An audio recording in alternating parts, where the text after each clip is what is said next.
problem in the earlier race. And then watch out for Mike Peters and watch out for Cole Green trying to come through the field from what was much of a back.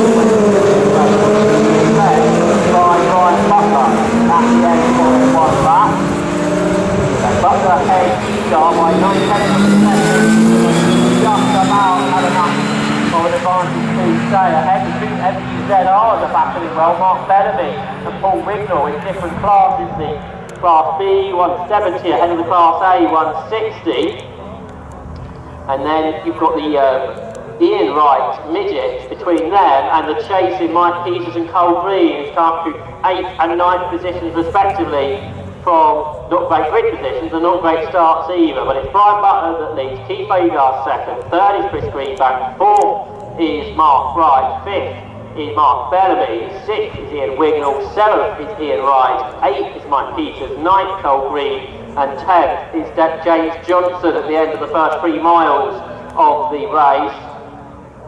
And the cars on the infield see the rear-wheel drive cars at the head of the field, the MGF of Brian Butler ahead of the MG Midget of Keith Egart. They're turning their way into Hamilton Corner. There's a good battle though between the 2 front-wheel drive cars, the 2 MGZRs turning their way out of Hamilton, with the Class B car of Mark Bellamy under increasing pressure from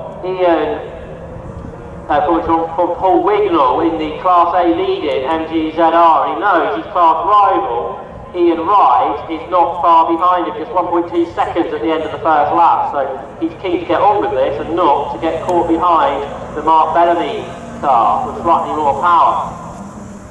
Mike Peters has got past Ian Wright. That happened down into Hamilton, so that's another one picked off for the Class B MG Midget race. He is second within Class B. But with this big gap to Mark Bellamy and the class leader.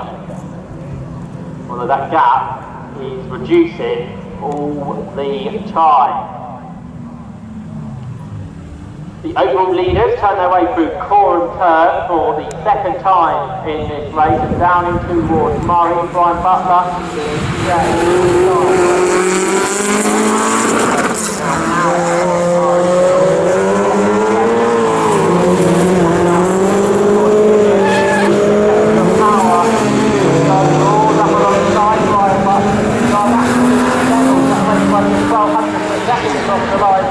going quicker and quicker all the time. These guys using the power of that car to grab the lead by the time they got into the lead. Takes the lead after that moment he had in lap 1 at Hamilton, where he went grass track and then lost it. The lead for what ended up being a lap and a half. But he's got it back now. And he's at the fastest lap in doing so, 2 minutes 22.07. So he'll be looking to pull away, make a gap between himself and Brian Butler. Brian Butler is 4 seconds clear of anybody else within Class F. It's Chris Greenbank in second place and Mark Wright in third within that class, so second, third and fourth overall, the MGFs. Then in fifth position, that will be Mark Bellamy in the Class B leading car, the MGZR 170, just ahead of the Class A leading car, and that's Paul Wignall in his 160 Virgin. Doing a great job to keep up with the Class B leader. Mike Peters is there in 7th. He hasn't got the pace of earlier, which is a little bit odd. And then in 8th is Ian Wright, another driver, not with the pace he had in race 1. Is Cole Green. He set the fastest lap in the earlier race, but here he's down there in 9th position in the MGZS and not really able to do anything about those cars ahead of him. In 10th position is James Johnson. He's in an MGZR. The MGC Roadster of Steve Atkinson is in 11th position. Then the MGS of Phil Rigby completes the 12 runners in obviously 12th place. The 2 overall leaders, Exit Nelson with Keith Egart just getting away from Brian Butler now. The 2 cars that just can't be separated in this race. The 2 MGZRs still Paul Bellamy and Paul Wignall. Mark Bellamy and Paul Wignall absolutely together, but they come down towards the core of the curve now. The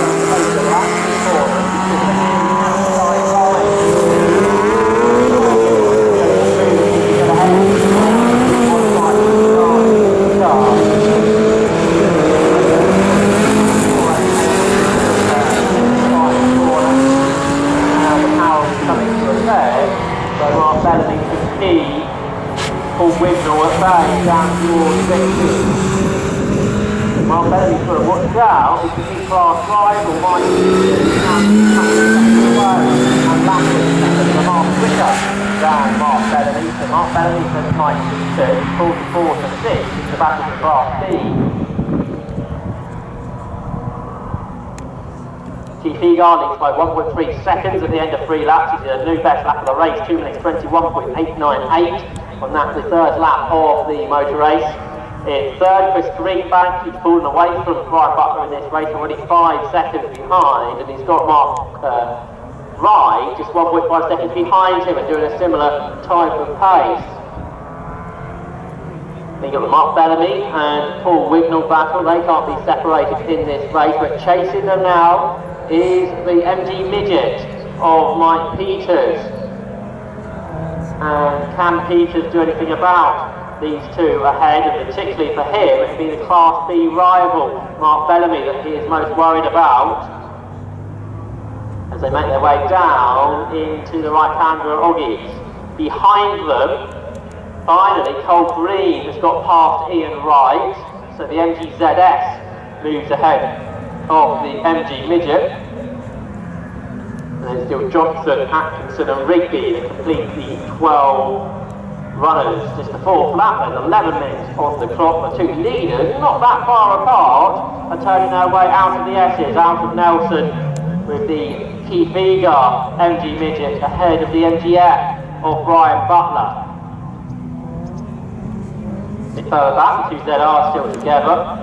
Still Bellamy ahead of Wignall, but Mike Peters nearly there now. And then just that one last.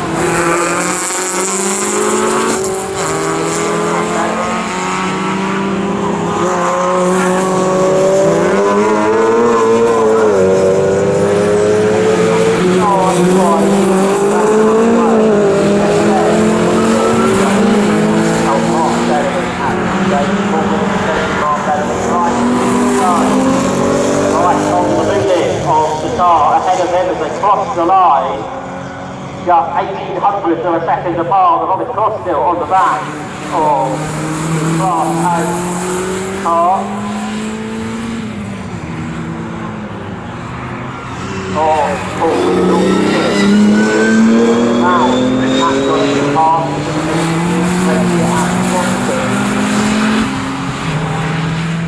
The Class A 10 seconds ahead of Ian Wright.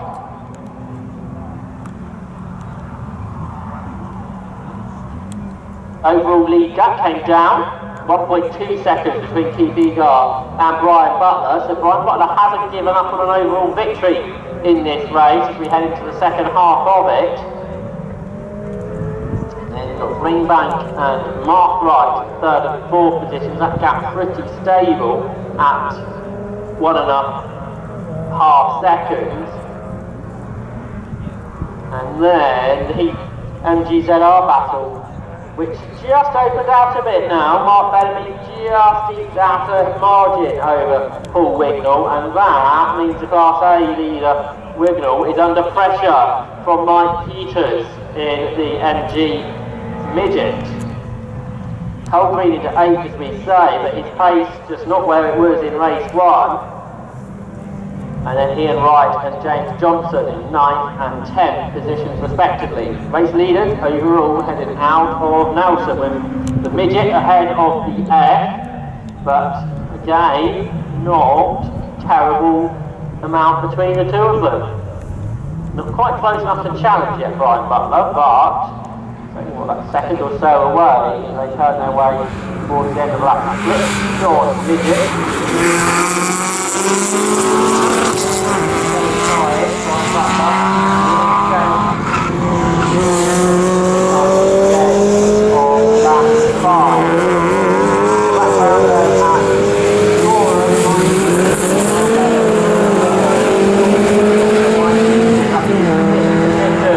In the race, and now he is on terms with Mark Bellamy, so this is the battle for Class B lead, and Mike Peters has got a great exit to Murray. He just powers past Mark Bellamy. As soon as he has caught him, he goes straight ahead to Mike Peters. takes the lead of Class B. He goes much quicker on that lap than we've seen him go all race in 23.150. The fastest lap within Class B.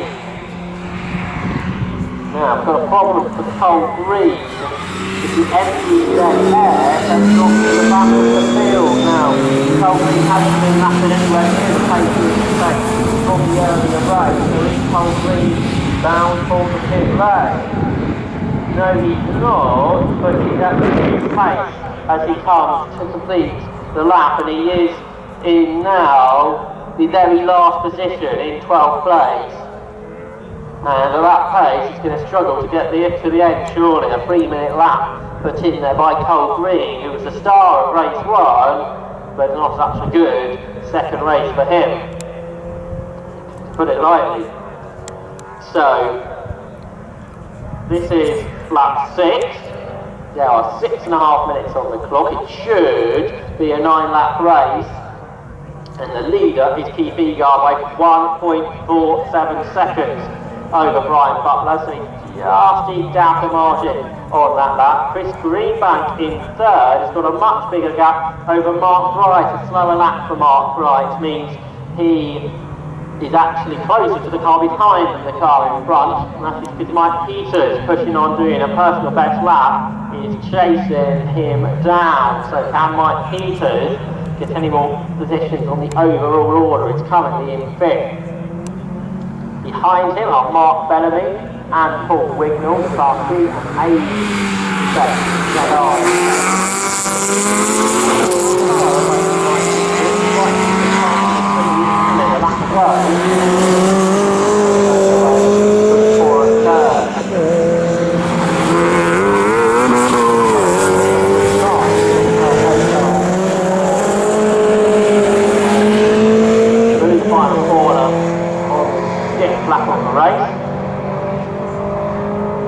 and Paul Wignall almost able to get alongside Mark Bellamy on the run down the centre straight. Didn't quite manage it.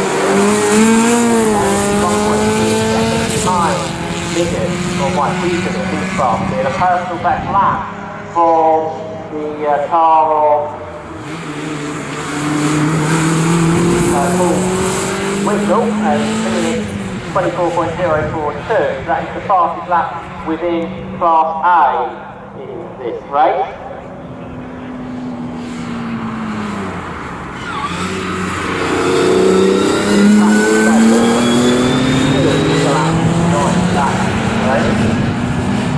And have we got a bit of drama for Mark Wright, because he's being caught all the time by Mike Peters. The gap there, less than 3 seconds now for 4th and 5th position. So after 6 laps, car number 4, MGCC, second, number 47, the MGF, 9 laps. Third, 19, the MGCF of Chris Greenbank. 4th, number 16, Mark Wright in the MGF. 5th, number 6, the MG Midget of Mike Peters. 6th is 44, the MG ZR of Paul Bellamy. In 7th is number 5, the MG ZR of Paul Wignall. 8th is number 78, the MG Midget of Ian Wright. In 9th is 48, the MG ZR of James Johnson. In 10th, the MGC of Steve Atkinson, car number 49. 11th is number 9, the MGF of Phil Wrigley, and the car one number reduced pace at the back is car number 30, the MG ZS, and that is driven by Cole Green. The leader, Vincent Murray,